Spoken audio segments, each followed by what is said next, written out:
बिटिया अगर न गई हो तो उससे मैं कहूंगा सरकार से अनन्या बेटी को और उसके परिवार को जीरो पॉवर्टी योजना से जोड़ दें आप। और इसी समय में ये भी मांग करूंगा कि प्रधानमंत्री जी ने लाल किले से कहा था कि हम प्रधानमंत्री आवास हर गरीब को दे देंगे और पहुंचा देंगे। तो मेरी मांग होगी और हम सबकी तरफ से मांग होगी तो उस बेटी और उस परिवार को और उस गांव में जितने लोग हैं जो गरीब हैं उन्हें प्रधानमंत्री आवास दे देना चाहिए। मीडिया से बात करते हुए अखिलेश यादव वक्फ संशोधन बिल, साथ ही सरकार में भ्रष्टाचार और बुलडोजर एक्शन पर बरसे। देखिए, सबसे बड़ी भू माफिया पार्टी अगर कोई है भारतीय जनता पार्टी है। भारतीय जनता पार्टी से ज्यादा जमीन किसी ने नहीं हड़पी। आप केवल गोरखपुर, अयोध्या, कानपुर और लखनऊ, इन 4 जिलों की रजिस्ट्रियों की जांच कर लें। सरकारी जमीन हो, तालाब हो, विवादित हो, या अपने पुलिस के प्रभाव से या और किसी के प्रभाव से जमीन छीनी जाती तो सबसे ज्यादा छीनी गई है। और गोरखपुर, आज एक थार पे गोली चली है किसी गांव में लेकर के, आज खबर है किसी गाड़ी में गांव वालों को विवाद था जमीन को लेकर के।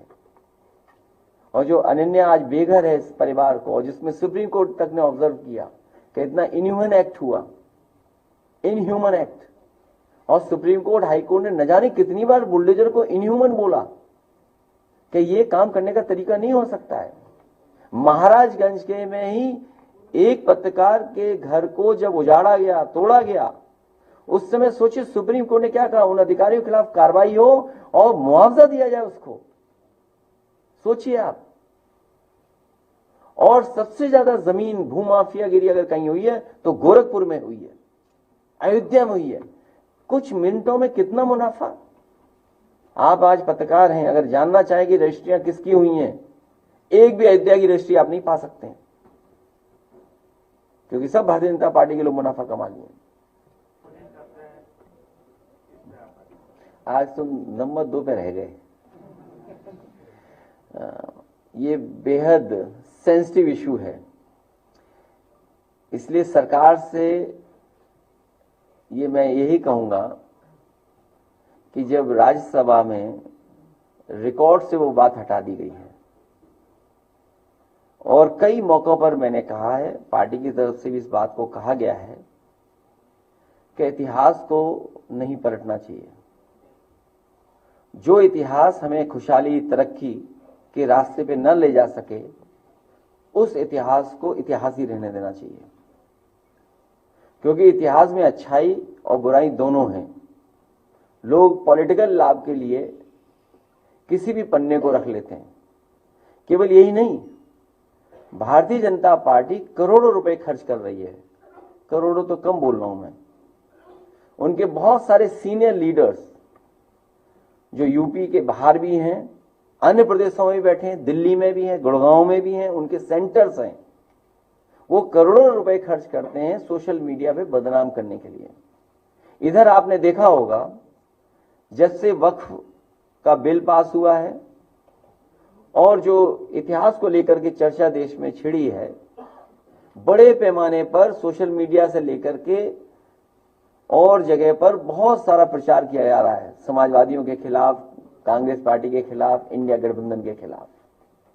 ये वही लोग हैं जो लोग घबराए हुए हैं पीडीए की ताकत से।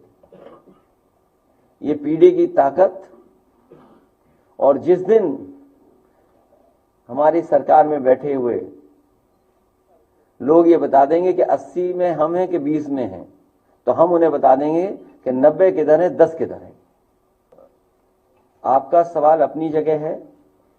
बीजेपी यही चाहती है कि हम सब लोग मिलकर के जो बुनियादी सवाल है उस पर चर्चा न करें।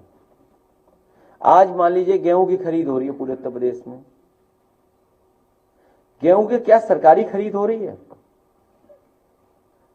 अगर आप जानकारी करेंगे जमीन पर, सरकार ने हाथ खड़े कर लिए हैं और सरकार ने लाइसेंस दे दिए हैं कि जितना चाहे प्राइवेट लोग खरीद रहे हैं गेहूं को या किसान की फसल, जबकि सरकार की जिम्मेदारी है। सरकार यह भी तर्क दे सकती है क्योंकि बाजार में कीमत अच्छी मिल रही है या प्राइवेट में मिल रहे हैं, तो सरकार क्या कर रही है अपने खजाने को लेकर के, या इतने बड़े बड़े जो संसाधन उनके पास। बेरोजगारी, नौकरी कितने बड़े पैमाने पर है। अभी कल ही मैं पढ़ रहा था पलायन रिपोर्ट उत्तराखंड की, 1000 से ज्यादा शिक्षक भर्ती नहीं हो पाए वहां पर।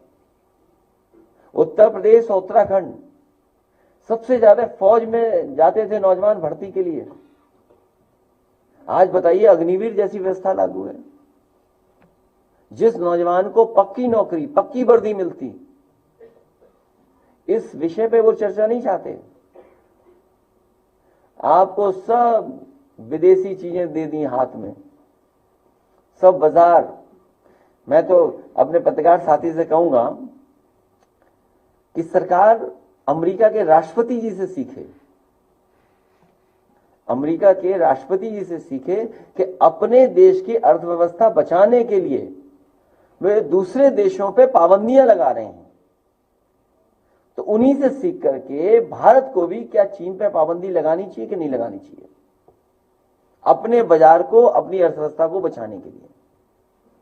हमें सीखना चाहिए अमेरिका जैसे देश से कि हमें भी उतनी ही पाबंदी लगा देनी चाहिए दूसरे देशों पर, अपनी अर्थव्यवस्था बचाने के लिए। जंगल राज कायम है, वही सरकार 8 साल बेमिसाल बना रही है, क्या कहना है? 8 में 2 जीरो होते हैं, जब 2 जीरो मिलते हैं तब 8 बनता है। ये डबल इंजन जीरो है यूपी में। मैंने एक प्रतिष्ठित अखबार में देखा ऐड, और प्रतिष्ठित अखबार ने ये लिखा कि 17 एक्सप्रेसवे हैं यूपी में, 17 एक्सप्रेसवे बन रहे हैं।